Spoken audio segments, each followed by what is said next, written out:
नमस्कार, न्यूज के इकलौते फैमिली शो न्यूज की पाठशाला में आप सभी का बहुत स्वागत। मैं हूं सुशांत सिन्हा। ये वो पाठशाला जहां सबकी क्लास लगती है, ये वो पाठशाला जहां खबर का हर चैप्टर इतने विस्तार से खोलता हूं और इतने आसान तरीके में बातें आपको बताई जाती हैं कि आप उस खबर के मास्टर होकर निकलते हैं। पाठशाला में आज कौन कौन सा चैप्टर खुलने वाला, पहले आपको यह बता दूं। प्रधानमंत्री नरेंद्र मोदी के खिलाफ मार्केट में आए नए हथियार के बारे में आपको बताऊंगा और यह भी बताऊंगा कि उस नए हथियार में कितना दम है, कितनी धार है जो पीएम के खिलाफ इस्तेमाल हो रहा है। मोदी ने 27 करोड़ भारतीयों का 17 लाख करोड़ रुपया अडानी को दे दिया। आज इसका सच आपके सामने रखूंगा।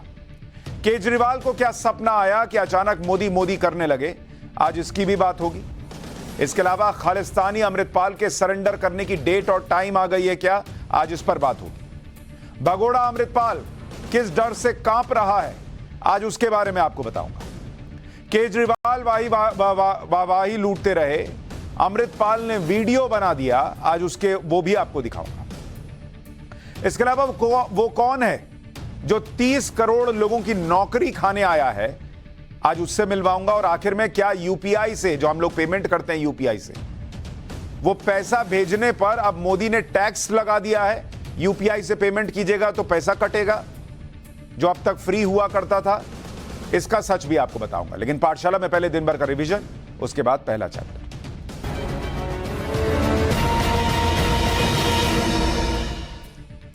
चुनाव आयोग ने आज कर्नाटक में विधानसभा चुनाव की तारीखों का ऐलान कर दिया। कर्नाटक में एक चरण में मतदान होगा और सभी 224 विधानसभा सीटों पर 10 मई को वोट पड़ेंगे। 13 मई को वोटों की गिनती होगी और पता चल जाएगा कि सरकार किसकी बनने जा रही है।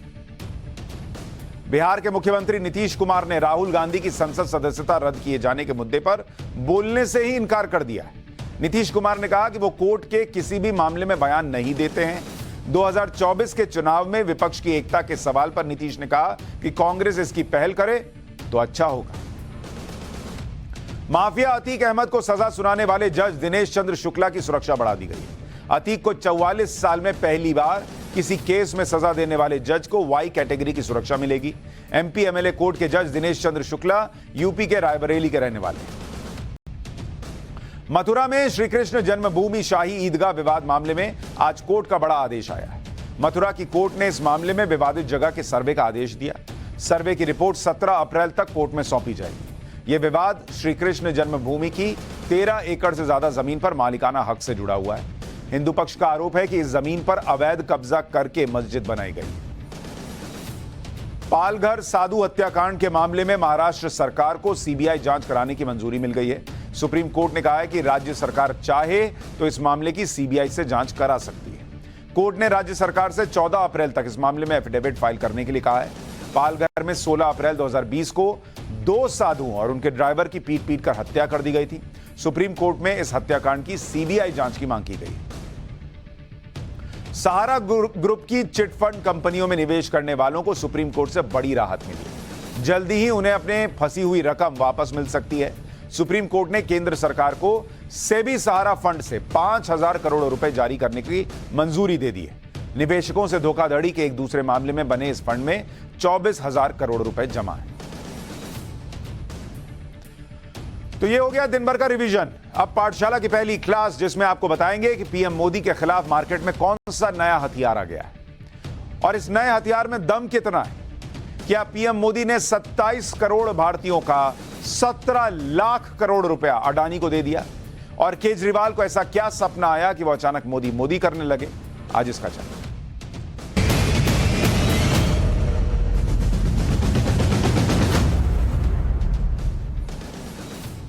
आपको याद होगा कि कल ही प्रधानमंत्री मोदी ने 2024 का एजेंडा सेट कर दिया। प्रधानमंत्री मोदी ने कल ही कहा था कि बीजेपी के लोग घर घर जाएं, सरकार के काम गिनाएं। मतलब उनका फोकस क्लियर है। 2024 का चुनाव आ रहा है, आप अगर नेता हैं तो अपना काम ही नहीं बताइएगा भाई कि मैंने क्या काम किया क्या नहीं किया, ये सब बताइएगा ना, क्योंकि विपक्ष के हमले और बढ़ेंगे। ये भी उन्होंने अपने लोगों से कहा कि विपक्ष तो ऐसा करेगा। उन्होंने तो यह भी कह दिया कि ऐसे हमले होंगे जो बहुत निचले स्तर के हो सकते हैं, जिसे अंग्रेजी में बिलो द बेल्ट कहते हैं। पर उन्होंने कहा कि आप ये सब छोड़िए, आप काम जाकर पब्लिक को गिनाइए, बताइए कि देखिए ये देश में बदला है। इसलिए पीएम मोदी ने बीजेपी के लोगों से कहा कि वो अपने काम पर फोकस रखें, इन लोगों को बताएं कि क्या क्या काम हुआ। लेकिन आप विपक्ष को देखिए कि वो सिर्फ और सिर्फ नरेंद्र मोदी पर फोकस किए बैठे। इलेक्शन ईयर है, पब्लिक को बताना चाहिए कि देखिए मैं क्या काम करता हूं और मैं आपके बीच आऊंगा तो क्या कर दूंगा। लेकिन विपक्ष का सारा जोर कैसे नरेंद्र मोदी को नीचे खींच कर लाया जाए, बस इसी पर है। उनको अपना काम नहीं गिनाना है, उनको बस बताना है कि नरेंद्र मोदी को हटाओ, नरेंद्र मोदी खराब है। अरे तुम कितना अच्छे हो ये बताओ ना भाई। ममता बनर्जी वॉशिंग मशीन लेकर मंच पर पहुंच गई यह बताने के लिए देखिए नरेंद्र मोदी, उनकी पार्टी कैसे वॉशिंग मशीन है, उसमें जो जाता है भ्रष्टाचारी वो साफ होकर निकलता है। इसका भी सच अभी बताऊंगा। केजरीवाल आजकल डेली नियम से दिल्ली विधानसभा में जाते हैं, दिल्ली की बात कम करते हैं, नरेंद्र मोदी पर फोकस ज्यादा रहता है, मोदी मोदी मोदी करते रहते हैं। वो आजकल ये बता रहे हैं कि कैसे अडानी का पैसा अडानी का ना होकर नरेंद्र मोदी का पैसा, मतलब वो ये यहां इस लेवल पे चले गए कि अडानी तो सिर्फ मुखौटा है, नरेंद्र मोदी निवेश कर रहे हैं। उधर राहुल गांधी के लोग राहुल गांधी की संसद सदस्यता और बंगले पर रो रहे हैं, मोदी को कोस रहे हैं। जबकि अब तक कांग्रेस ने यह नहीं बताया कि वो कब राहुल गांधी के केस में अपील करेंगे। यानी कुल मिलाकर विपक्ष अपना काम ना बताकर सिर्फ मोदी को कोसने में, गाली देने में, उन्हें हिटलर बताने में, तानाशाह बताने में, इंडिया बर्बाद हो गया ये बताने में जुटा हुआ है। अच्छा, ये भी जेन्युइनली करते तो समझ में आता, फैक्ट्स के साथ करते तो समझ में आता। वो रोज नए मुद्दे लेकर आते हैं जिनमें झूठ ज्यादा होता है, सच कम होता है। अब आपको ऐसे ही दो मुद्दों के बारे में आज बताऊंगा जो नया माल, नया हथियार आया मार्केट कि नरेंद्र मोदी ने देखो ये कर दिया। अब वो नया हथियार कितना धारदार है वो हम बताएंगे।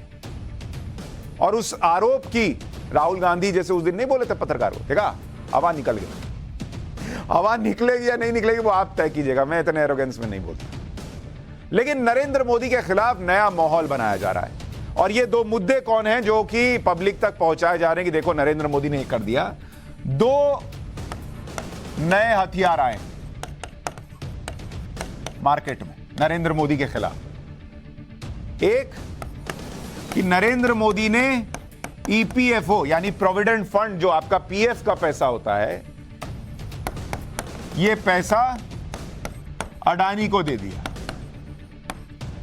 अडानी को दे दिया है किसने? नरेंद्र मोदी ने। दूसरा, यूपीआई से जो हम पेमेंट करते हैं उस पेमेंट पे मोदी ने टैक्स लगा दिया। मतलब आप जब भी आप राशन खरीदने जाएंगे, कुछ करेंगे, कुछ भी खरीदेंगे, आजकल तो सब मोबाइल से पेमेंट होता था यूपीआई से, तो अब नया माहौल, नया मामला मार्केट में आया कि बॉस यूपीआई से जैसे पेमेंट कीजिएगा उसमें नरेंद्र मोदी ने टैक्स लगा दिया है तो आपका पैसा कट जाएगा। अब ये दो नए हथियार मार्केट में आए, तो इन दोनों हथियारों को हमने कहा जरा चेक करें, दोनों में दम है कि नहीं, धार है कि नहीं, पब्लिक को सच तो पता चलना चाहिए। तो पहले क्या करते हैं, ईपीएफओ की बात करते हैं, प्रोविडेंट फंड की। ईपीएफओ उस पैसे को मैनेज करता है जो पैसा आपकी सैलरी से पीएफ के तौर पर हर महीने कट जाता है। कटता है ना, आपकी भी सैलरी में देखिएगा लिखा आता है पीएफ का इतना पैसा कट गया। अच्छा, पीएफ का कुछ पैसा आप कंट्रीब्यूट करते हैं, कुछ आपका एम्प्लॉयर कंट्रीब्यूट करता है, दोनों जमा हो जाता है कि आप जब रिटायर होइएगा तब आपको ये पैसा मिल जाएगा और उस पैसे से आप अपना घर चलाइएगा। तो आपके बुढ़ापे की, आपके रिटायरमेंट के बाद की जिंदगी की सेफ्टी और सिक्योरिटी होता है पीएफ का पैसा, प्रोविडेंट फंड का पैसा। नौकरी पेशा लोगों के लिए पीएफ की रकम बहुत ही इंपॉर्टेंट होती है जो जरूरत के वक्त काम आती है। लेकिन इसको लेकर अब माहौल यह बनाया जा रहा है कि ईपीएफओ का पैसा अडानी को दे दिया जा रहा है। राहुल गांधी ने बकायदा ट्वीट करके आरोप लगाया। उन्होंने कहा कि एलआईसी की पूंजी अडानी को, यह ट्वीट है उनका, एसबीआई की पूंजी अडानी को, ईपीएफओ की पूंजी भी अडानी को। मोडानी के खुलासे के बाद, यानी मोदी और अडानी को मिला के उन्होंने नया वर्ड बनाया मोडानी, तो मोडानी के खुलासे के बाद भी जनता के रिटायरमेंट का पैसा अडानी की कंपनियों में निवेश क्यों किया जा रहा है? प्रधानमंत्री जी, न जांच न जवाब, आखिर इतना डर क्यों? ये राहुल गांधी ने ट्वीट कर दिया कि भाई एसबीआई का पैसा अडानी को दे दिए, एलआईसी का पैसा अडानी को दे दिया और पीएफ का पैसा भी अडानी को दे दिया। कुल मिलाकर राहुल गांधी ये कहना चाह रहे हैं कि नरेंद्र मोदी के कहने पर आपका जो पैसा पीएफ का ईपीएफओ रखता है वो पैसा अडानी को दे दिया गया है, और जिस तरह से अडानी के शेयर डूब रहे हैं तो आपका पैसा भी खतरे में। लेकिन पाठशाला में हवाई तीर तो चलते नहीं, हम तो फैक्ट पे बात करते हैं, तो हम आपको बताएंगे कि सच्चाई क्या है, क्योंकि ये कोई मामूली मसला है नहीं।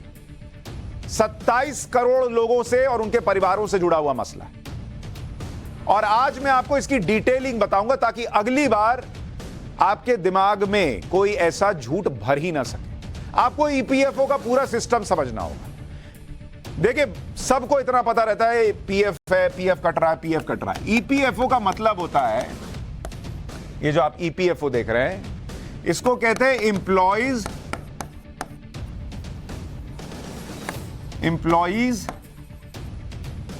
Provident fund organisation, provident fund organisation, यानी आपके पीएफ का पैसा इस ऑर्गेनाइजेशन के पास रहता है। कितने लोगों का पैसा रहता है? कितने लोगों का पैसा ईपीएफओ के पास है? आज की डेट में 27 करोड़ लोग हैं जिनका पैसा ईपीएफओ में मैनेज हो रहा है। 27 करोड़ लोग। इसलिए मैंने कहा कि ये कोई छोटा मोटा भ्रम नहीं है जो फैलाया जा रहा है, ये बहुत बड़े करोड़ों लोगों की जिंदगी से जुड़ा हुआ मसला है। और ईपीएफओ के पास कुल रकम कितनी है जो जमा है? 17 लाख करोड़ रुपए। और ये 17 लाख करोड़ रुपए हमारे आपके जैसे आम लोगों के पैसे। देखिए, होता क्या है इसको समझिए। ईपीएफओ में जो पैसा आपकी सैलरी से कटकर जमा होता है उस पर एक फिक्स ब्याज मिलता है जो हर साल तय होता है कि भाई वो ब्याज क्या मिलेगा। जैसे इस साल अगर आप देखेंगे तो ईपीएफओ पे जो इंटरेस्ट रेट है वो 8.10 का इंटरेस्ट रेट था, उसे बढ़ाकर 8.15% कर दिया गया। ये रेट ऑफ इंटरेस्ट है। मतलब ये जो 17 लाख करोड़ रुपया जमा है 27 करोड़ लोगों का, इस पे सरकार इंटरेस्ट देती है। भाई आपने पैसा रखा है तो सरकार इंटरेस्ट दे रही है। अब आप ये देखिए कि जो पैसा आप निवेश करते हैं, जो भी आपको ये इंटरेस्ट मिलता है, तो वह पैसा रखे रखे तो बढ़ेगा नहीं। वो पैसे के मूड में तो आएगा नहीं कि यार पड़े हैं थोड़ा सा बढ़ जाते हैं, ऐसा तो होगा नहीं। तो पैसे को कहीं ना कहीं इन्वेस्ट करना पड़ेगा, वो पैसा बढ़ेगा तभी आपको इंटरेस्ट मिलेगा। तो इसीलिए आपका पैसा जो ईपीएफओ के पास रहता है वो पैसा ईपीएफओ निवेश करता है, कहीं कहीं पैसा लगाता है। पैसा रखने से किसी का नहीं बढ़ा है आज तक, ये ध्यान रखिएगा। आपका बैंक भी उस पर अगर आप फिक्स डिपॉजिट करते हैं, इंटरेस्ट देता है, तब आपका पैसा बढ़ता है। अब ईपीएफओ ने निवेश क्या किया, आपको 31 जनवरी 2023 तक का आंकड़ा बताता हूं कि ईपीएफओ की रकम कहां कहां निवेश की गई है। अगर आप इसको देखेंगे कि ईपीएफओ की रकम कहां कहां निवेश की गई है, जरा एक मिनट इसको देखिए। ईपीएफओ का निवेश कहां कहां है, और ये आपको बता रहा हूं 31 जनवरी 31 जैन 2023 तक का आंकड़ा जो अवेलेबल है वो बता रहा हूं। इस आंकड़े के मुताबिक जो गवर्नमेंट सिक्योरिटी है, यानी सरकारी सिक्योरिटी में, यानी ऐसी जगह पर निवेश जो सरकारी संस्थाएं, उसमें 8,12,000 करोड़ रुपए निवेश किए हैं। किसने? ईपीएफओ ने। तो 17 लाख करोड़ में से 8,12,000 करोड़ सीधे सरकारी सिक्योरिटीज में निवेश किया गया है। इसके बाद होता है डेट इंस्ट्रूमेंट। इस पे इन्वेस्ट किया गया है 2,85,000 करोड़, ये डेट इंस्ट्रूमेंट पर। Short term investment, short term STI जिसको कहते हैं, इस पे करीब 30,000 करोड़ रुपया इन्वेस्ट हुआ है। 30,000 करोड़। अब आता है वो मामला जिसको मुद्दा बनाया जा रहा है, शेयर्स पर आज की डेट में जो इन्वेस्टमेंट है 31 जनवरी तक, वो है 1,25,694 करोड़ रुपए। ठीक है, 1,25,694 करोड़ रुपया। टोटल पैसा कितना था ईपीएफओ के पास? 17 लाख करोड़ रुपए। तो उस 17 लाख करोड़ में से 1,25,694 करोड़ रुपया जो है वो आज की डेट में शेयर बाजार में लगा हुआ है, यानी 10% से भी कम। अगर आप इसको परसेंटेज के हिसाब से देखिएगा तो 65% पैसा जो ईपीएफओ ने निवेश किया है वो सरकारी सिक्योरिटी में किया हुआ है। डेट और इंस्ट्रूमेंट्स में किया हुआ है 23% पैसा निवेश किया हुआ है। शॉर्ट टर्म इन्वेस्टमेंट पे 2% पैसा इन्वेस्ट किया हुआ है और शेयर्स पर 10% से भी कम है, ऑलमोस्ट मान के चलिए 10% पैसा निवेश किया। तो एक तो सारा पैसा उठा के अडानी को दे दिए, वो तो पहले ही यहीं खत्म हो गया। अब ये 10% का भी मामला समझाऊंगा ताकि कहीं से कोई गुंजाइश नहीं रहे आपके दिमाग में झूठ भरने की। इसमें समझने वाली बात यह है कि गवर्नमेंट सिक्योरिटीज यानी सरकारी निवेश जो स्कीम्स और बॉन्ड्स होती हैं उन्हें बहुत सुरक्षित माना जाता है, तो उसमें तो 65% पैसा लगा है। डेट इंस्ट्रूमेंट्स को कम रिस्क वाला निवेश माना जाता है और ईपीएफओ का ज्यादातर पैसा इन्हीं दोनों में लगा हुआ है, तो पैसा डूबा कैसे भाई? एक बात और समझने वाली यह भी है कि ईपीएफओ के पैसे को शेयर्स में निवेश करने की भी एक लिमिट है। ऐसा नहीं कि मनमाने तरीके से ईपीएफओ का सारा पैसा किसी एक अडानी की कंपनी के शेयर में लगा दिया जाएगा। ऐसा नहीं हो सकता, हो ही नहीं सकता। नियम कायदे ऐसे बने हुए हैं क्योंकि ईपीएफओ का नियम कहता है कि शेयर्स में जो निवेश की लिमिट है, अब ये देखिए 10% है ना, तो शेयर में जो पैसा लगा सकता है ईपीएफओ, वो निवेश की अधिकतम सीमा जो है वो 15% है। 15% मैक्स, इससे ऊपर तो आप लगा ही नहीं सकते। और अभी मैंने आपको बताया कि 31 जनवरी 2023 तक जो मैक्स लिमिट है उससे भी कम यानी 10% जो है के करीब जो है वो निवेश किया हुआ ईपीएफओ ने शेयर में। तो मैक्स की लिमिट को भी नहीं छुआ, तो कैसे अडानी को पैसा दे रहे होंगे आप खुद सोच लीजिए। इसी वजह से ईपीएफओ के अधिकारी भी ये बता रहे हैं कि ईपीएफओ की कुल निवेश रकम 17 लाख करोड़ रुपए है और इसमें से मात्र 4,500 करोड़ रुपए का निवेश ही रिस्क की कैटेगरी में आता है। यानी यह पैसा अगर आप देखने जाइएगा तो जो शेयर में पैसा लगा हुआ है उसका भी 10% से भी कम है। कुल पैसे का तो 1% से भी कम हो जाएगा, जो कि रिस्क के कैटेगरी में आएगा। अब पैसा निवेश कीजिएगा, कहीं ना कहीं तो रिस्क होगा ही, लेकिन कितना कम रिस्क में है आप देख लीजिए। यहां आपको यह भी समझना होगा कि ईपीएफओ का पैसा ऐसे ही किसी कंपनी में निवेश नहीं कर दिया जाता। ऐसा नहीं होता कि प्रधानमंत्री मोदी ने फोन करके कहा कि सुनो एक काम करो, अडानी ग्रुप में पैसा लगा दो। ऐसा नहीं होता भाई।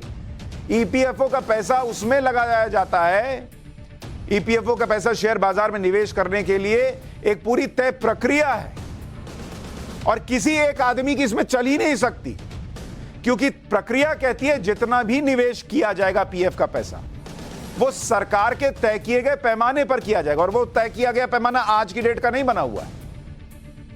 85% सुरक्षित निवेश होगा ही होगा, ये सरकारों ने तय किया हुआ है, वही आज भी चल रहा है। निवेश के लिए जो गाइडलाइंस है उसे ईपीएफओ की गवर्निंग बॉडी यानी ईपीएफओ को चलाने वाली टीम बनाती है। बाकायदा एक पूरी टीम होती है भाई। निवेश के लिए जो तय प्रक्रिया है उसमें किसी तरह का बदलाव नहीं किया जा सकता। ईपीएफओ को चलाने वाली कमेटियां सारे निवेश को हर वक्त मॉनिटर करती रहती है। ऐसा नहीं है कि किसी ने खोपचे में बैठ के कोने से कह दिया सुनो अडानी में लगा देना। पूरी बाकायदा टीम है और उस टीम में कौन कौन है अभी आपको यह भी बताऊंगा। निवेश का फैसला एक्सपर्ट पोर्टफोलियो मैनेजर्स करते हैं, यानी ऐसे लोग जो निवेश के मामलों के राष्ट्रीय लेवल पर एक्सपर्ट होते हैं। वो कंपनियां जो निवेश की एक्सपर्ट होती हैं उन्हें जिम्मेदारी दी जाती है कि बॉस तुम देखो कहां पैसा लगाना। जैसे आप म्यूचुअल फंड खरीदते हैं, किसी कंपनी का म्यूचुअल फंड लेते हैं, उसको क्या बोलते हैं, तुम मेरा पैसा कहीं लगाओ, निवेश करो और मुझे रिटर्न दे देना, क्योंकि आप एक्सपर्ट नहीं है।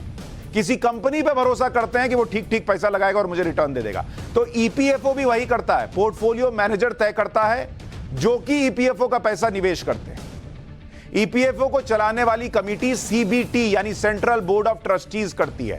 जो भी निवेश होते हैं उन्हें रिस्क के आधार पर बांटा जाता है ताकि सीबीटी निवेश में रिस्क को कम से कम रखा जा सके। तो जो ट्रस्टीज हैं उन्हें यह अगर लगता है कि किसी निवेश में रिस्क बढ़ रहा है, भविष्य में नुकसान हो सकता है, तो वो तुरंत उस निवेश पर एक्शन लेकर पैसे को निकाल लेते हैं। कुल मिलाकर ईपीएफओ के निवेश का मूल मंत्र यह है कि ईपीएफओ के सदस्यों का पैसा डूबना नहीं चाहिए और इसके लिए एक मजबूत रोबस्ट सिस्टम बना हुआ है जिसमें किसी एक आदमी की नहीं चल सकती, चाहे वो प्रधानमंत्री की कुर्सी पे बैठा हो, चाहे वो नेता प्रतिपक्ष की कुर्सी पे बैठा हो, चाहे वो एंकर की कुर्सी पर बैठा हो, चाहे वो जज की कुर्सी पर बैठा हो, वो किसी कुर्सी पे बैठा लो भाई, देश के एक आदमी की चलेगी ही नहीं। सिस्टम ही ऐसा है। ईपीएफओ के शेयर बाजार में निवेश करने के नियम है। ऐसे ही शेयर बाजार में निवेश भी नहीं होता। सुनिए शेयर बाजार में कैसे निवेश होता है। पहला नियम यह है कि कुल निवेश का कम से कम 5% और मैक्सिमम 15% तक का निवेश होगा शेयर बाजार में, जो अभी 10% पे है। दूसरा नियम, जिस कंपनी में निवेश कर रहे हैं उसका मार्केट कैपिटलाइजेशन 5000 करोड़ से ज्यादा होना चाहिए। मतलब किसी भी छोटी मोटी कंपनी में निवेश करके पैसा डुबाना नहीं है। तीसरा नियम, निफ्टी 50 यानी सबसे सिक्योर और सबसे ज्यादा रिटर्न देने वाली कंपनियों में ही आप निवेश करेंगे। अब आप देखिए, ये जो पीएफ का आपका पैसा है, इसको निवेश करने के लिए मैंने आपको बताया पोर्टफोलियो मैनेजर होते हैं जो निवेश को ऐसी जगह पर लगाते हैं जिससे अच्छा और सुरक्षित रिटर्न मिल सके। ईपीएफओ के 2 पोर्टफोलियो मैनेजर हैं। जो ईपीएफओ है, प्रोविडेंट फंड का पैसा लगाने वाली संस्था, इन्होंने 2 लोगों को जिम्मेदारी दी है कि आप पैसा लगाओ। एक है UTI asset management company, asset management company,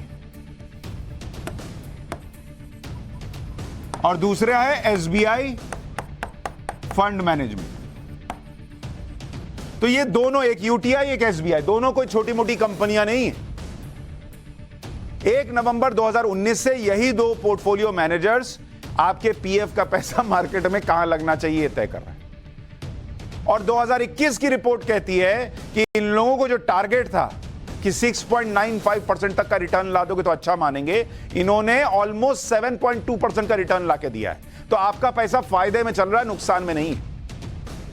EPFO से जुड़ा कोई भी फैसला होता है तो वो मनमाने तरीके से कोई ले ही नहीं सकता। ये बार बार इसलिए कह रहा हूं क्योंकि ईपीएफओ को चलाने के लिए बाकायदा एक बोर्ड होता है जिसे सेंट्रल बोर्ड ऑफ ट्रस्टीज कहते हैं, सीबीटी। बोर्ड में अलग अलग जगहों के 44 लोग होते हैं, 44 लोग होते हैं, एक आदमी नहीं होता, और इसका कार्यकाल 5 साल का होता है। यही बोर्ड ईपीएफओ से जुड़े अहम फैसले लेता है। इस बोर्ड में एक चेयरमैन होता है, एक वाइस चेयरमैन होता है, एक सेंट्रल प्रोविडेंट फंड कमिश्नर होता है, 5 लोग केंद्र सरकार के प्रतिनिधि होते हैं, 15 लोग राज्य सरकारों के प्रतिनिधि होते हैं जिसमें विपक्ष शासित राज्य भी होता है, 10 लोग एम्प्लॉयर्स के रिप्रेजेंटेटिव होते हैं, यानी जो कंपनियां जिनका पैसा यहां है, एम्प्लॉइज हैं, उनके जो नौकरी देने वाले हैं उनके 10 रिप्रेजेंटेटिव भी होते हैं। 10 लोग एम्प्लॉइज के रिप्रेजेंटेटिव होते हैं, जो अलग अलग यूनियंस होते हैं उनके कुछ लोग होते हैं। इस तरह से मिलकर 44 लोगों की एक टीम होती है जो फैसले लेती है। अब आप सोचिए कि कैसे कोई एक नरेंद्र मोदी ये 44 लोग को सेट कर लेगा कि सुनो ना, दे दो ना अडानी को, और सब मान गए। कर्मचारियों के प्रतिनिधि, कंपनियों के प्रतिनिधि, विपक्ष शासित राज्यों के प्रतिनिधि सब मान गए कि हां मोदी जी कर रहे तो दे देते हैं। अरे बॉस, बोलो तो कम से कम ढंग का बोलो, फैक्ट्स के साथ बोलो, इतना हल्का ना बोलो कि 2 मिनट में पाठशाला में हवा निकल जाए। अब जब बोर्ड में इतने अलग अलग कैटेगरी के लोग होंगे तो यह साफ है कि कोई अपनी मनमानी नहीं कर सकता। जब इतना चेक एंड बैलेंस होता है तो इस बात की भी कोई संभावना ही नहीं बचती कि लोगों का पैसा डूब जाए।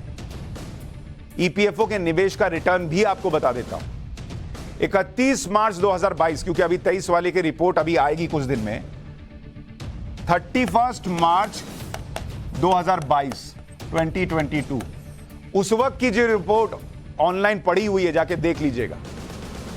तो ईपीएफओ का जो निवेश है शेयर में, उसमें इसका निवेश कितना है भाई उस साल के लिए? 1,59,299 करोड़ रुपया। और इसकी मार्केट वैल्यू क्या थी जो इस निवेश को किया गया? वो वैल्यू है 2,26,919 करोड़ रुपए। तो आपके प्रोविडेंट फंड के करीब 1,60,000 करोड़ रुपए लगाकर 2,26,919 करोड़ रुपए शेयर मार्केट से कमाए जा रहे थे। मतलब करीब करीब 66,000 करोड़ रुपए का, 67,000 करोड़ रुपए का, 67,000 करोड़ रुपए का प्रॉफिट हो रहा था आपका जो पैसा ईपीएफओ ने शेयर मार्केट में लगाया। लेकिन ट्वीट करने में क्या जाता है, लिख दो, उसके बाद कहां कोई फैक्ट चेक करने जा रहा है। इसी तरह से एलआईसी को लेकर भी भ्रम फैलाया गया था कि एलआईसी का पैसा अडानी को दे दिया गया, जबकि पाठशाला में हमने आपको बताया था कि मार्केट में एलआईसी के कुल निवेश की वैल्यू एसेट अंडर मैनेजमेंट करीब 41 लाख करोड़ रुपए है और अडानी ग्रुप में मात्र जो पैसा निवेश किया गया था 27 फरवरी तक वो थी 31,416 करोड़ रुपए और उसमें भी जो वैल्यू है अभी उसकी मार्केट में 40,000 करोड़ रुपए, यानी वो पैसा भी एलआईसी का 9,000 करोड़ रुपए के मुनाफे में। ईपीएफओ की रकम किसको दी गई इसका सच आपको पता चल गया तो अगली बार भ्रम में फंसने की बात ही नहीं। अब आप देखिए कि विपक्ष की तरफ से मोदी विरोध के नाम पर कैसे कैसे स्टंट हो रहे हैं। पश्चिम बंगाल की मुख्यमंत्री ममता बनर्जी ने आज मंच पर एक वॉशिंग मशीन खड़ा कर दिया, ऐसे डेमो वॉशिंग मशीन, जिस वॉशिंग मशीन का नाम बीजेपी वॉशिंग मशीन रख दिया और इसमें काले कपड़े डालकर सफेद कपड़े निकाले गए। पहले एक बार वीडियो देखिए फिर इसका सच भी बताता हूं। Washing machine, washing machine, washing machine, washing machine, washing machine, washing machine, washing machine, washing machine, washing machine, washing machine, washing machine, washing machine, washing machine, washing machine, washing machine, washing machine, washing machine। ये washing machine दिखाने का मकसद ये है कि काला कपड़ा डालने पर बीजेपी के वॉशिंग मशीन में वो व्हाइट कपड़ा निकल रहा है। ममता बनर्जी दिखा रही है, मतलब जो नेता नरेंद्र मोदी की पार्टी में शामिल हो जाता है वो पाक साफ हो जाता है और विपक्ष जो है उस पर एक्शन होता है। जो बीजेपी से जुड़ गया उस पर एक्शन नहीं होता। यानी मोटे तौर पर मैसेजिंग ये है कि विपक्ष को नरेंद्र मोदी सरकार टारगेट कर रही है। आज इस नैरेटिव की सच्चाई भी आपको बता देता हूं। एक स्टडी के मुताबिक अगर आप देखेंगे ईडी के मामले, यूपीए प्लस एनडीए यानी कांग्रेस और अब मोदी सरकार दोनों को अगर मिला दें, सीबीआई के मामले इसमें टोटल हो जाएगा 18 साल, 2004 से लेकर 2022 तक। दोनों को अगर आप मिला देंगे यूपीए और एनडीए को, तो जो सीबीआई के मामले थे उसमें विपक्ष पर कितने केस थे आपको पता है? इन 18 सालों में 80% बॉस, 80% केस विपक्ष पर है। तो ये लोग जो आज की डेट में ये बता रहे हैं कि देखो भाई ये कोई नया अद्भुत करिश्मा हो गया है कि विपक्ष के लोगों पर केस होने लग गए हैं, लोकतंत्र खत्म हो गया है, यूपीए के जमाने में भी हो रहा था।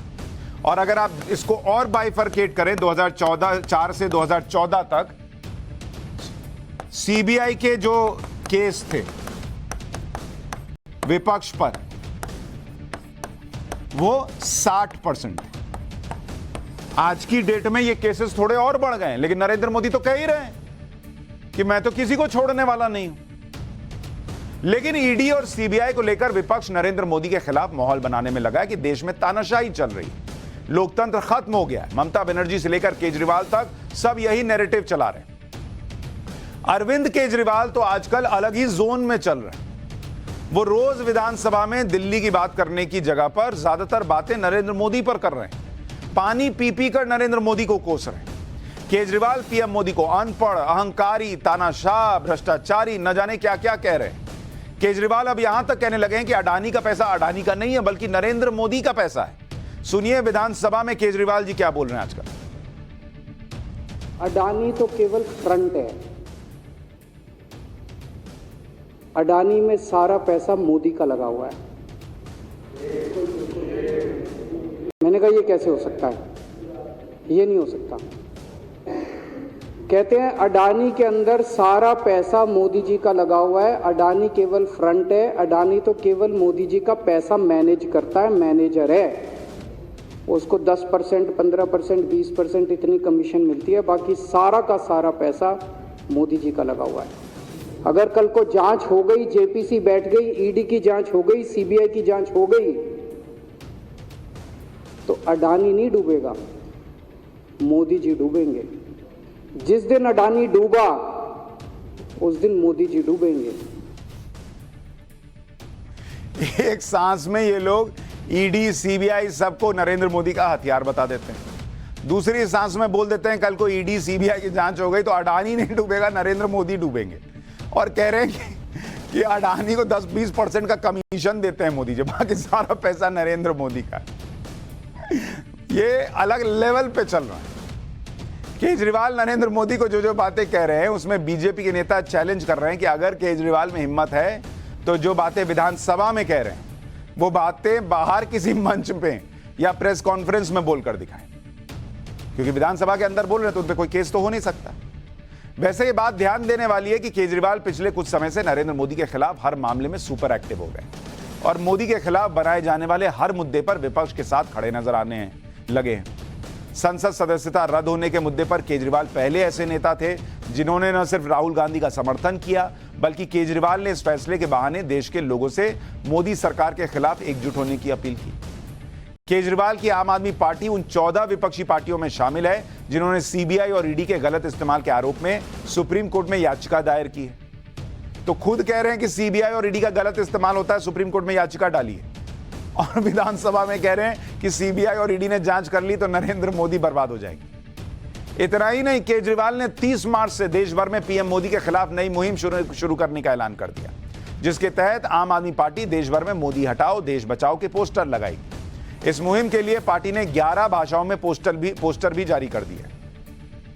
यानी ऐसा लगता है कि केजरीवाल को जैसे कोई सपना आ गया रातों रात और अचानक से उन्होंने नरेंद्र मोदी पर तीखे हमले शुरू कर दिए।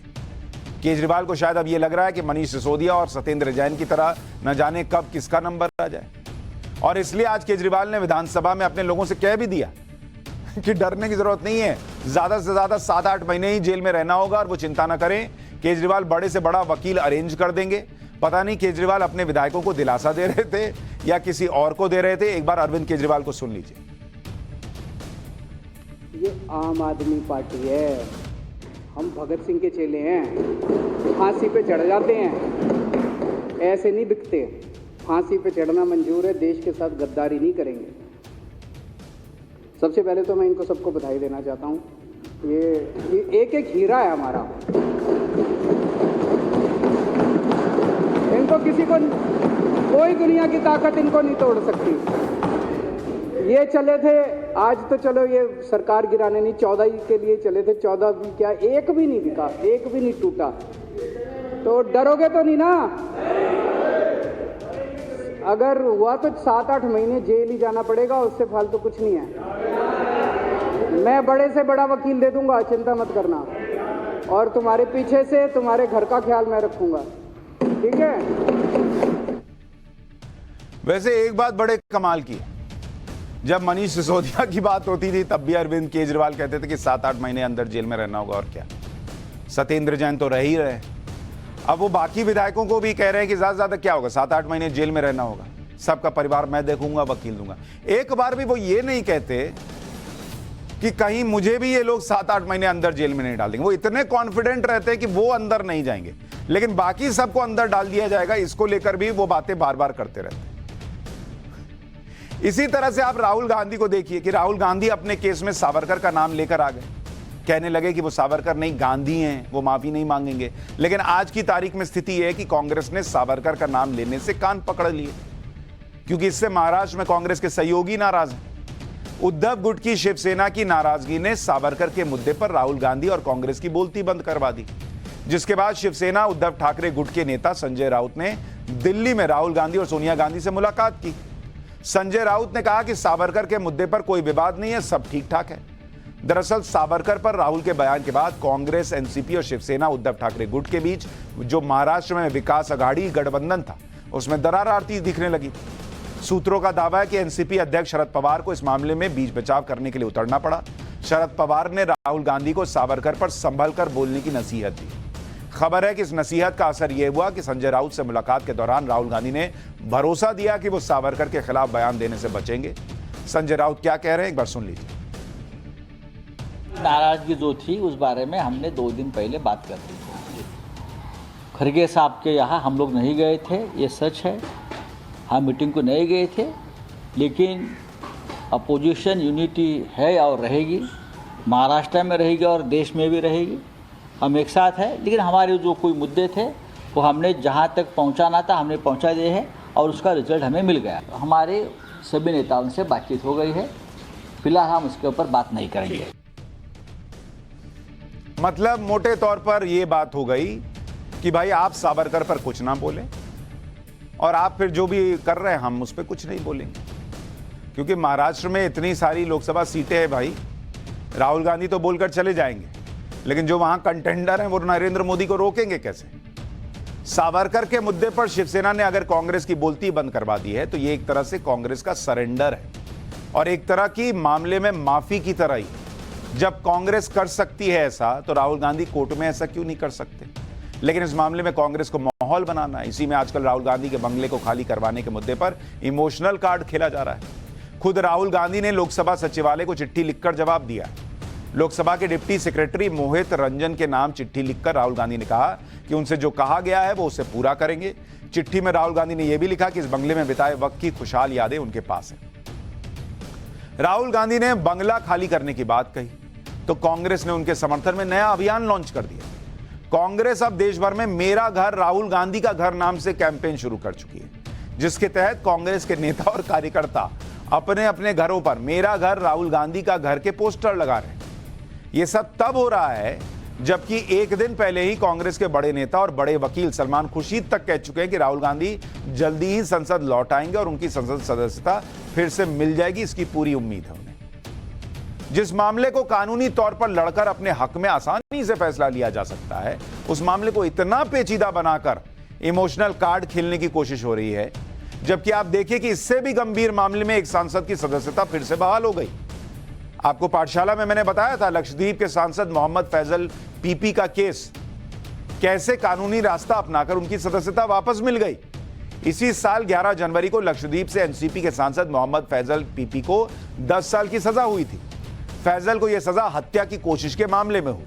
लोकसभा सचिवालय ने 13 जनवरी को अयोग्यता का नोटिफिकेशन जारी करते हुए मोहम्मद फैजल की संसद सदस्यता को रद्द कर दिया। 25 जनवरी को केरल हाईकोर्ट ने सजा पर रोक लगा दी, जिसके बाद उन्होंने संसद सदस्यता बहाल करने की मांग की और आज लोकसभा सचिवालय ने मोहम्मद फैजल की संसद सदस्यता को बहाल भी कर दिया। लेकिन आप में से कितनों को मोहम्मद फैजल का केस पता था? क्योंकि मोहम्मद फैजल जो है उन्होंने लोकतंत्र खत्म होने की दुहाई नहीं दी। मोहम्मद फैजल जो है उन्होंने देश भर में मेरा घर जो है वो जा रहा है, सबका घर मेरा घर, ऐसी कोई उनकी पार्टी ने कैंपेन नहीं चलाया। मोहम्मद फैजल ने लोकतंत्र खत्म होने की बात नहीं की। वो चुपचाप कोर्ट गए, कोर्ट से सारी चीजें हो गई, अब उनकी सदस्यता वापस आ गई। लेकिन राहुल गांधी अब तक कोर्ट नहीं गए, बाकी सब कर लिया। अब पाठशाला में भगोड़े अमृतपाल का चैप्टर, जिसका नया वीडियो सामने आया है। उस वीडियो में अमृतपाल क्या कह रहा है आपको यह भी बताऊंगा कि अमृतपाल कहां है और किस जगह पर सरेंडर करने वाला है।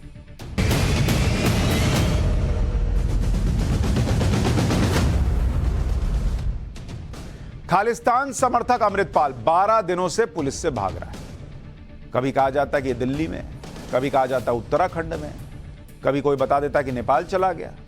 कुछ खबरों ने तो अमृतपाल को थाईलैंड तक पहुंचा दिया। लेकिन आप सोचिए, तरह तरह की बातों के बीच अमृतपाल की लोकेशन के बारे में आज कुछ ऐसी जानकारी मिली कि सब हैरान रह गए।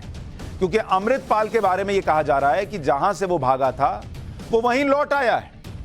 अमृतपाल पंजाब के होशियारपुर में बताया जा रहा है। पंजाब पुलिस ने होशियारपुर को किले में तब्दील कर दिया है। जिस गांव में अमृतपाल के होने का अंदेशा है वहां के घर घर की तलाशी ली जा रही है। पंजाब पुलिस के 700 जवान होशियारपुर में अमृतपाल की खोज कर रहे हैं। अमृतपाल क्या सोचकर वापस पंजाब आया, इसे भी समझना चाहिए। 18 मार्च को फरार हुआ और लगातार अपनी लोकेशन बदल रहा है, ऐसा कहा जाता रहा, पुलिस दावा करती रही। बॉर्डर सख्ती की वजह से अमृतपाल नेपाल में दाखिल नहीं हो पाया। विदेश नहीं भाग पाने की वजह से अमृतपाल सरेंडर की प्लानिंग कर रहा है। अमृतपाल सरेंडर को विक्टिम कार्ड की तरह इस्तेमाल करना चाहता है। कहा जा रहा है कि अमृतपाल किसी धार्मिक स्थान पर सरेंडर कर सकता है। अमृतपाल के अकाल तख्त के जत्थेदार के सामने भी सरेंडर करने का अंदेशा जताया जा रहा है। अब तक अमृतपाल के सीसीटीवी फुटेज देखे जा रहे हैं, नए नए लुक में उसकी तस्वीरें आ रही हैं, लेकिन आज अमृतपाल का पूरा वीडियो आ गया जिसमें खुद अमृतपाल बोलता दिखाई दिया। यह वीडियो सिख चैनल नाम के एक फेसबुक पेज पर लाइव चलाया गया। कहा जा रहा है कि अमृतपाल का यह वीडियो यूपी में बनाया गया था। इस वीडियो में अमृतपाल अपने साथियों से संगत में इकट्ठा होने के लिए कहता है, पंजाब के युवाओं को अपने साथ आने के लिए कहता है और यह भी कह रहा है कि वो इतने दिनों से घूम रहा है, कोई उसका बाल भी बांका नहीं कर पाया। पहले अमृतपाल के इस वीडियो का जो 40 मिनट का वीडियो है उसका यह हिस्सा सुनिए, फिर आपको बताऊंगा कि अमृतपाल की बहादुरी का गुब्बारा कैसे फूटा। सो मेरी संगतां नूं अपील है कि जे आपां पंजाब दी जवानी बचाउणी है, जे आपां पंजाब नूं बचाउणा है ते आओ इस सरबत खालसे दा जिहड़ा हिस्सा बणीए ते उत्थे अपने कौमी हक जिहड़े आ ओह लईए। बाकी जिहड़ी गिरफ्तारी दी गल है वो सतगुरु सच्चे पातशाह दे हत्थ है। मैं चढ़दी कलां च हां, कोई मेरा वाल विंगा नहीं कर सकिया। चेहरे से रंगत उड़ गई है, लेकिन भाई अभी भी ट्राई कर रहा है ये दिखाने का कि मैं बिल्कुल परेशान नहीं हूं, लोड नहीं लेना है। अच्छा, पहले अमृतपाल कहता था कि वो भागेगा नहीं, लेकिन भाग गया। अब वो वीडियो में कह रहा है कि वो इतने दिनों से घूम रहा है, कोई उसे छू नहीं पाया। लेकिन अमृतपाल की इस बहादुरी की सच्चाई ये है कि अमृतपाल अब किसी भी तरह से बस सरेंडर के बारे में सोच रहा है। कहा जा रहा है कि इसके लिए उसने 3 शर्तें भी रखी हैं कि भाई ये 3 शर्तें मान लीजिए तो मैं सरेंडर कर दूंगा। शर्त क्या है भाई? पहली शर्त उसने रखी है कि गिरफ्तारी को सरेंडर दिखाया जाए। दूसरी शर्त यह है कि पंजाब की जेल में ही रखा जाए, कहीं और न भेजा जाए। तीसरी शर्त यह है कि जेल में उसके साथ मारपीट ना हो। तो जो भाई इतना बहादुर खुद को दिखाता है उसको डर लग रहा है मारपीट से। कुल मिलाकर अमृतपाल की हवा टाइट है और वो किसी तरह सरेंडर करके अपनी जान बचाने के जुगाड़ में लगा हुआ है। सरेंडर की शर्तों के अलावा अमृतपाल अपने सरेंडर को इवेंट भी बनाना चाहता है। सोर्सेस के मुताबिक सरेंडर से पहले अमृतपाल मीडिया से बात करने का मौका तलाश रहा है। अमृतपाल की कोशिश है कि इंटरनेशनल मीडिया से भी वो बात कर सके। अमृतपाल खुद को पीड़ित बताकर अपनी इमेज चमकाना चाहता है। मीडिया से बात करने के लिए अमृतपाल सही जगह की तलाश कर रहा है। कहा यह भी जा रहा है कि अमृतपाल के पंजाब वापस आने की मेन वजह सरेंडर करना ही है और अपने सरेंडर को अमृतपाल बड़ा इवेंट बनाना चाहता है, इसलिए वापस लौटा ताकि उसे देश विदेश में कवरेज मिले और वो अपना खालिस्तानी एजेंडा फिर से चला सके। आपको यह भी बता दूं कि अमृतपाल के होशियारपुर में होने के बारे में जानकारी मिली कैसे। मंगलवार को पुलिस को खबर मिली कि अमृतपाल और उसका साथी फगवाड़ा में कार में सफर कर रहे हैं। पुलिस की काउंटर इंटेलिजेंस विंग ने फगवाड़ा से कार का पीछा शुरू किया। संदिग्ध कार फगवाड़ा से होशियारपुर में दाखिल हुई। होशियारपुर के मरनिया कला में कार से 2 लोग निकलकर खेत की तरफ भाग गए। पुलिस ने कार को तो बरामद कर लिया, लेकिन अमृतपाल को बरामद नहीं कर पाई। यानी ये दूसरा ऐसा मौका था जब पंजाब पुलिस की नाक के नीचे से अमृतपाल निकल गया। इसके बाद पुलिस ने पूरे इलाके को घेरा और घर घर में सर्च ऑपरेशन शुरू किया। पुलिस ने जिस कार को बरामद किया है उसी से अमृतपाल वापस पंजाब आया, यह कहा जा रहा है। यह उसी कार की तस्वीर आपको दिखा रहा हूं। सोर्सेस के मुताबिक 2 दिन पहले अमृतपाल इसी कार से पंजाब वापस आया। पंजाब आने के बाद अमृतपाल जालंधर के एक डेरे पर भी गया था। वहां से वो होशियारपुर आया और इस दौरान उसने कार भी बदली। फगवाड़ा में अमृतपाल इनोवा कार में सफर कर रहा था। इसी कार का पुलिस ने पीछा किया था। होशियारपुर के मरनिया कला में इसी कार से 2 लोग उतरकर भागे थे। इस कार को भी पुलिस ने जब्त कर लिया है। अमृतपाल जब से फरार हुआ है उसके बाद से वो कहां कहां रहा और कहां कहां कैमरे में कैद हुआ, एक बार आपको याद दिलाता हूं। 18 मार्च को अमृतपाल पहले कार और फिर बाइक से फरार हुआ था, याद होगा ये तस्वीरें आई थी। फिर 19 मार्च को अमृतपाल जालंधर में ठेले पर बाइक के साथ दिखा था। 20 मार्च को हरियाणा के कुरुक्षेत्र में काली पगड़ी में नजर आया था। 21 मार्च को दिल्ली के रमेश पार्क के सीसीटीवी में कैद हुआ था। 23 मार्च को यूपी के लखीमपुर में एनर्जी ड्रिंक पीता हुआ दिखा था और अब 28 मार्च को पंजाब के होशियारपुर में लोकेशन मिलने की बातें हैं। अमृतपाल पूरी कोशिश कर रहा है कि वो जैसे भी हो किसी धार्मिक स्थान यानी गुरुद्वारे में सरेंडर करे ताकि कहीं उसका एनकाउंटर ना हो। इसी को देखते हुए अमृतसर में सुरक्षा कड़ी कर दी गई। अमृतसर में स्वर्ण मंदिर के आसपास के इलाकों में पुलिस ने फ्लैग मार्च किया है। पुलिस कह रही है कि कानून व्यवस्था पूरी तरह से मुस्तैद है और अगर अमृतपाल इस इलाके में आता है तो पकड़ा जाएगा। अमृतपाल बठिंडा में भी सरेंडर कर सकता है। जानकारी के मुताबिक अमृतपाल बठिंडा के तलवंडी साबो तख्त श्री दमदमा साहिब में भी सरेंडर कर सकता है। इसी को देखते हुए बठिंडा में सुरक्षा कड़ी कर दी गई। गाड़ियों की बाकायदा तलाशी ली जा रही। अमृतसर ग्रामीण पुलिस ने भगोड़े अमृतपाल को लेकर एक नया पोस्टर जारी किया जिसमें अमृतपाल के बारे में जानकारी दी गई। अमृतसर पुलिस ने अमृतपाल के खिलाफ ह्यू एंड क्राई नोटिस जारी किया है। इसमें लिखा है कि पुलिस को अमृतपाल की तलाश है और जिसको भी उसके बारे में जानकारी मिले वो पुलिस को सूचित करे। यानी अमृतपाल अब ज्यादा दिन इधर उधर भटकेगा नहीं, भागेगा नहीं और उसके सरेंडर करने की तारीख यूं मान के चलिए कि बिल्कुल पास ही दिख रही है। पाठशाला में अब आपकी नौकरी खाने वाले रोबोट्स का चैप्टर। आज आपको एक ऐसे वेयर हाउस में लेकर चलूंगा जहां कर्मचारी के रूप में सिर्फ रोबोट काम कर रहे हैं। वहां इंसानों की कोई जगह नहीं है और ऐसे रोबोट्स आ रहे हैं जिनके बारे में कहा जा रहा है कि वो 30 करोड़ लोगों की नौकरियां खा जाएंगे।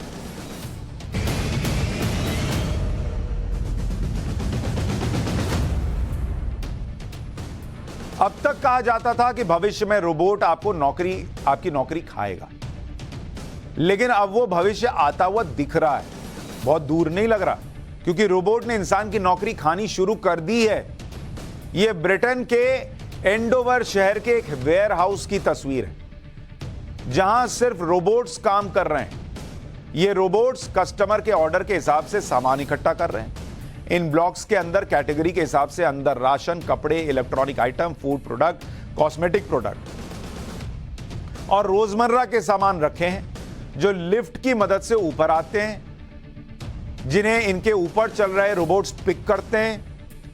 यह पूरा सिस्टम एआई यानी आर्टिफिशियल इंटेलिजेंस से ऑपरेट होता है। यह काम इतनी स्पीड से होता है कि 1 से 2 मिनट के अंदर यह रोबोट 50 ऑर्डर छांटकर अलग भी कर देते हैं, जिसमें कई लाख प्रोडक्ट्स हो सकते हैं, जबकि सिर्फ 40 से 50 प्रोडक्ट्स तैयार करने में इंसान को 30 से 45 मिनट का वक्त लग जाता है। इस वेयर हाउस में करीब 55,000 तरह के आइटम हैं जिन्हें ये रोबोट्स कस्टमर के ऑर्डर के हिसाब से अलग करते हैं और फिर पैकिंग भी करते हैं। आप देखिए ना बॉस, एक आदमी नजर नहीं आ रहा, सिर्फ नीले नीले रोबोट जो हैं वो इधर से उधर चल रहे हैं। आमतौर पर इतने बड़े वेयर हाउस में 1000 से 1500 लोग काम करते हैं, यानी ये रोबोट्स इतने लोगों की नौकरी खा गए। अब बताइए कौन नहीं चाहेगा ऐसे रोबोट कर्मचारी जो कभी प्रमोशन नहीं मांगेंगे, इंक्रीमेंट नहीं मांगेंगे, जिनको कोरोना नहीं होगा, जिनको घर पे पार्टी में नहीं जाना होगा, घर पे गेस्ट नहीं आएगा, जिनकी तबीयत नहीं खराब होगी, जो बिना किसी छुट्टी के 24 घंटे काम करेंगे।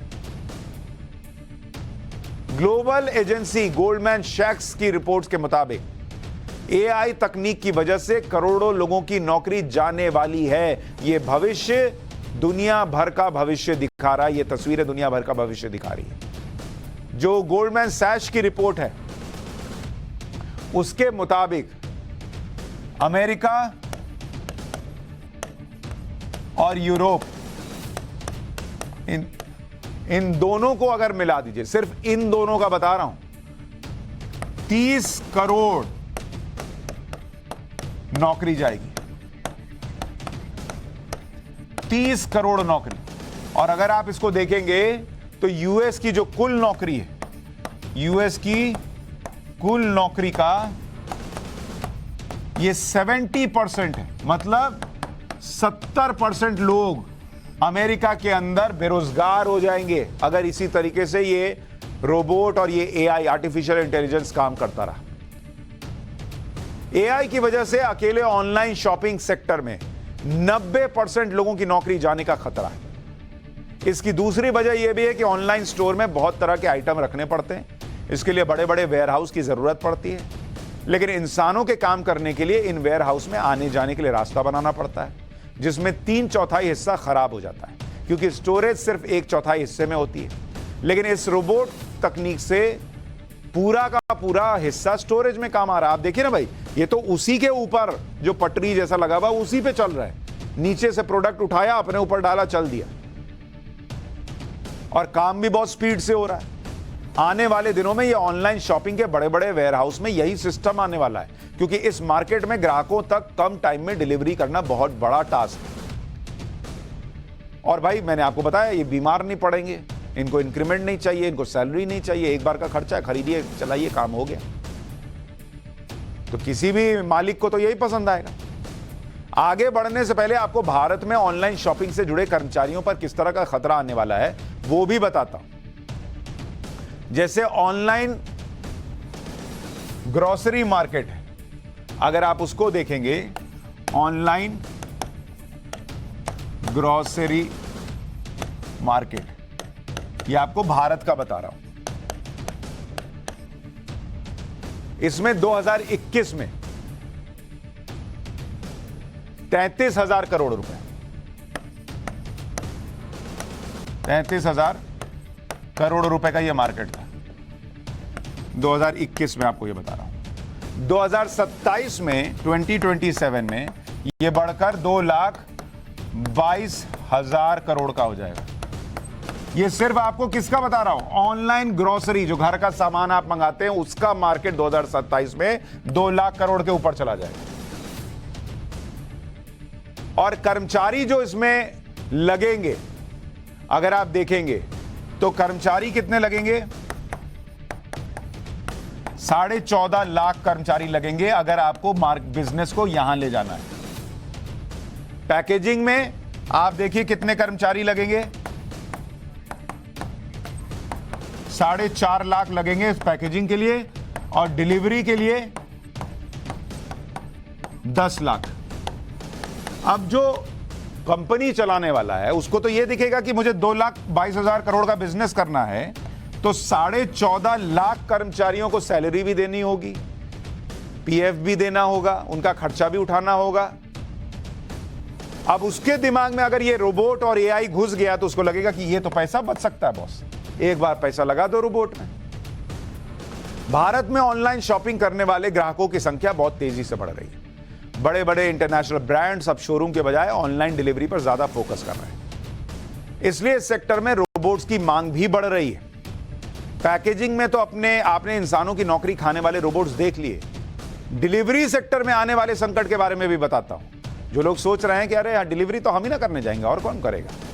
दुनिया की सबसे बड़ी ऑनलाइन शॉपिंग कंपनी में से एक अमेजॉन अब ड्रोन से सामान सप्लाई करने की तैयारी कर रही है। देखिए ड्रोन उड़ रहा है, सामान लेके जा रहा है। अब सप्लाई कौन करेगा, ड्रोन। तो फिर आप क्या कीजिएगा। इसके लिए वो दुनिया भर में टेस्टिंग कर रही है ताकि कम समय में ज्यादा से ज्यादा सामान की डिलीवरी की जा सके। ये ड्रोन्स वेयर हाउस से सामान लेकर उड़ेंगे और घर तक डिलीवरी करके आएंगे। सोचिए अगर जिस दिन भारत में ये काम शुरू हो गया उस दिन डिलीवरी बॉयज की नौकरी पर संकट आ जाएगा।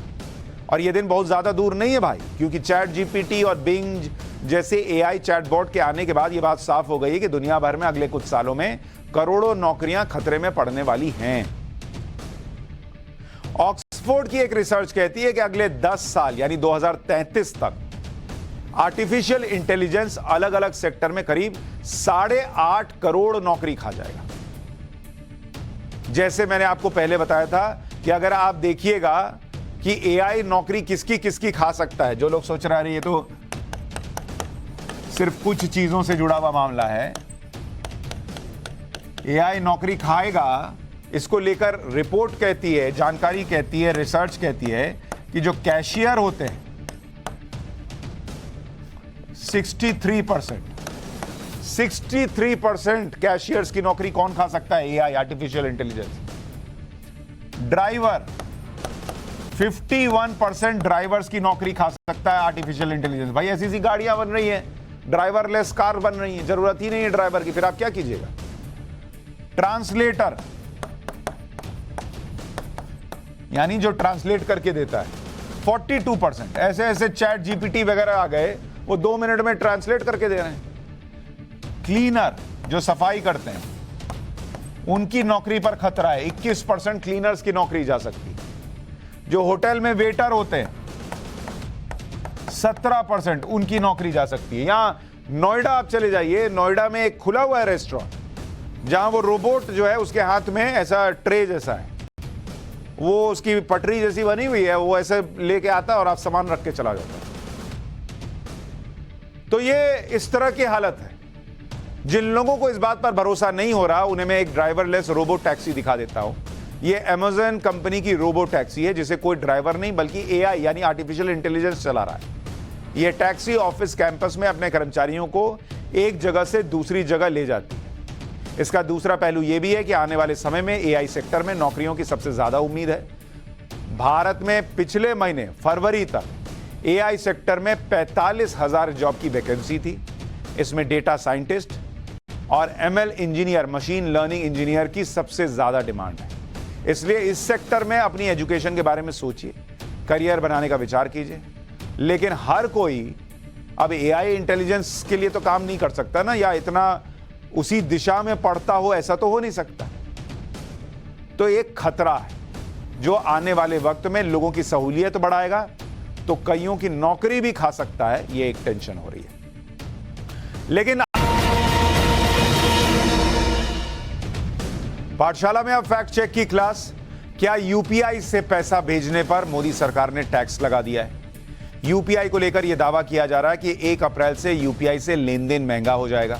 राजनीतिक दल भी इसे मुद्दा बनाकर मोदी सरकार पर हमला कर रहे हैं। कह रहे हैं कि 1 अप्रैल से 2,000 रुपए से ज्यादा के यूपीआई ट्रांजैक्शन पर 1.1% टैक्स लगेगा।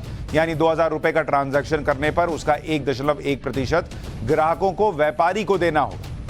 जबकि सच्चाई यह है कि इस तरह का कोई भी टैक्स यूपीआई ग्राहकों पर लगेगा ही नहीं। चाहे ग्राहक यूपीआई पेमेंट करे या फिर वॉलेट से पेमेंट करे, चाहे अपने सर्कल में करे या किसी दुकान या मॉल में पेमेंट करे, यूपीआई के जरिए बैंक टू बैंक भी पेमेंट करे, तो भी ग्राहक को एक भी पैसा पेमेंट के बदले देना ही नहीं है। यूपीआई की कुल ट्रांजैक्शन में से 99.9% पेमेंट वैसे भी यूपीआई बैंक अकाउंट से लिंक होती है, तो उसमें तो वैसे ही नहीं लगना। लेकिन नियम ग्राहकों के लिए है ही नहीं। तो ये जो बोला जा रहा है कि आपको टैक्स देना होगा, ग्राहक को पैसा देना ही नहीं भाई। वॉलेट के जरिए अगर व्यापारी 2,000 रुपए से ज्यादा का पेमेंट करता है तो 1.1% का चार्ज व्यापारी को लगेगा, आपको नहीं लगेगा। आम लोगों को कोई चार्ज यूपीआई या वॉलेट पेमेंट में नहीं देना है। पहले की तरह ही जैसे पेमेंट यूपीआई से होता था वैसे होता रहेगा। कोई फर्जी खबर फैलाए, झूठा ट्वीट करे, कुछ भी करे, उसमें फंसना नहीं है। National payments corporation of India खबर पर अपना पक्ष रख चुका है। वो कह रहा है कि यूपीआई से भुगतान करना पूरी तरह से फ्री, फास्ट और सुरक्षित है। हर महीने 800 करोड़ यूपीआई ट्रांजैक्शन इसी तरह से होते हैं। 1 अप्रैल से पीपीआई यानी प्रीपेड पेमेंट इंस्ट्रूमेंट पर इंटरचेंज लगाया जा रहा है। ये इंटरचेंज चार्ज ग्राहकों को नहीं देना होगा। इस इंटरचेंज की समीक्षा 30 सितंबर 2023 को की भी जाएगी। प्रीपेड पेमेंट इंस्ट्रूमेंट एक वॉलेट की तरह है जिसमें पैसा डाल सकते हैं और बाद में कुछ भी खरीद सकते हैं, जैसे smart card, magnetic card, Paytm, MobiKwik, gift card, PPI होते हैं। तो इसलिए आप जो है धड़ल्ले से जैसे यूपीआई से आराम से पेमेंट करते थे कीजिए, कुछ नहीं बदला है, सब ऐसा ही है। लेकिन पाठशाला में आज के लिए इतना ही। छोटे से